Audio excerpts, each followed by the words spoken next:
The holiest part of the Church's year, the holiest part even of Holy Week, are Maundy Thursday, Good Friday, and Easter Saturday, Holy Saturday. Sometimes these 3 days are referred to as the sacred Triduum. That's just a very fancy way of saying the holiest 3 days in the year for Christians. And during those 3 days, we celebrate the core of our Christian faith. We start with the Mass of the Last Supper, reenacting what we do in every Mass, but reenacting in a special way on Holy Thursday, what Jesus did with his disciples. We share communion. Remember, Jesus took the bread and said, "This is my body." And for the first time he took the chalice and said, "This is my blood." And he shared the bread and he shared the cup with his disciples. They probably had no idea what they were eating and what they were drinking, but they knew that it was a very holy and solemn moment. But the highlight of the Mass or the service on Holy Thursday is the washing of the feet. Something else that Jesus did on that occasion. He took some water in a bowl, he removed his outer garment, and he washed the feet of each of the disciples, including the feet of Peter, who protested, and the feet of Judas, who was about to go out and betray him. But Jesus washed the feet of the disciples as an act of humility, to set the tone for what was going to happen.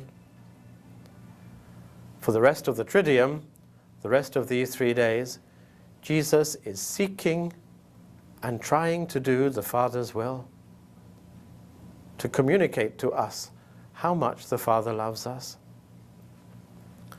In many of our churches, after we have celebrated the Mass or the service of the Last Supper, we will have a period of watching before the Blessed Sacrament. And at that time we remember Jesus in the garden, saying to his disciples, "Can you not watch and pray for 1 hour with me?" But each time he came back to them, they were asleep. On Good Friday morning, many churches will have Stations of the Cross. But at 3 o'clock on Good Friday afternoon, we Catholics celebrate the solemn Passion of Jesus. On Palm Sunday, we have read one of the Gospels, Matthew, Mark, and Luke. But on Good Friday, we always read from John's Gospel.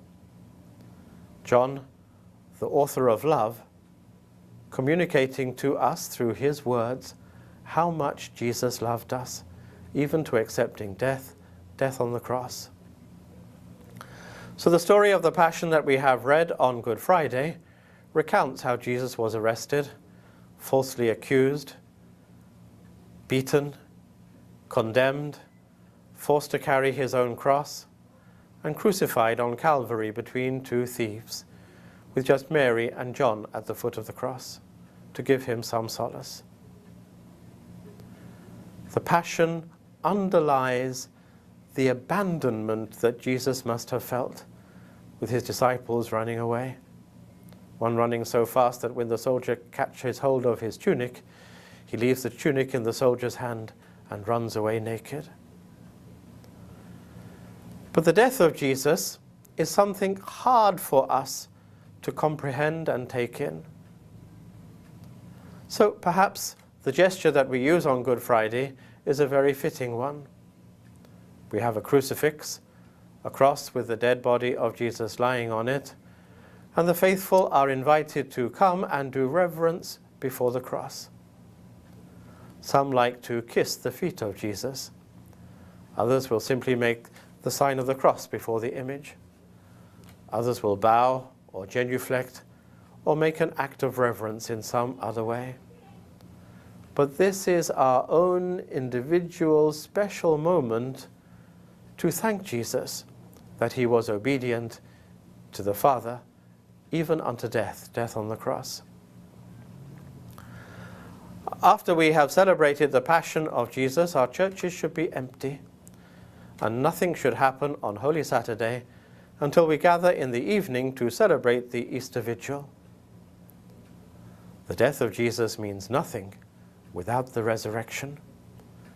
So those who flock to church to venerate the cross of Jesus should also flock to church on the Saturday evening to celebrate his rising in glory. And the church brings out her best readings and her best symbols for this celebration. We bless the fire, we bless the water. If there are adults to be baptized, they are baptized on this occasion.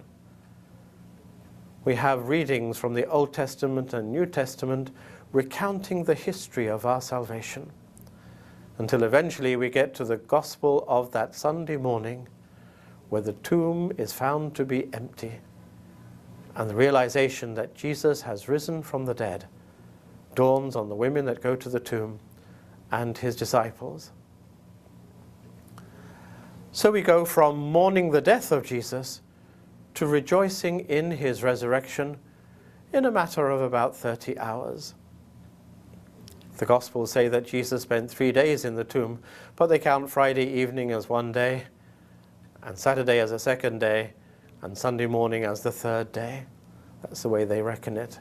And on the third day he rose again from the dead, and we can sing our Alleluias once more, and allow the grace of the events that we have meditated to enter deeply into our lives, and to change us, and to transform us. I would like to urge all of you to enter deeply into the celebration of the Holy Triduum this year. Before you go off and fly your kite on Easter Monday, and by the way, a kite is a wonderful symbol of the risen Lord Jesus, before you do that, eat the Last Supper with Jesus. Be with him as he dies on the cross, and allow the joy of the resurrection to take hold of you completely. This is how much the Father loved us, and we must allow that mystery to touch and change and transform our lives. Have a happy Easter, and God bless you all.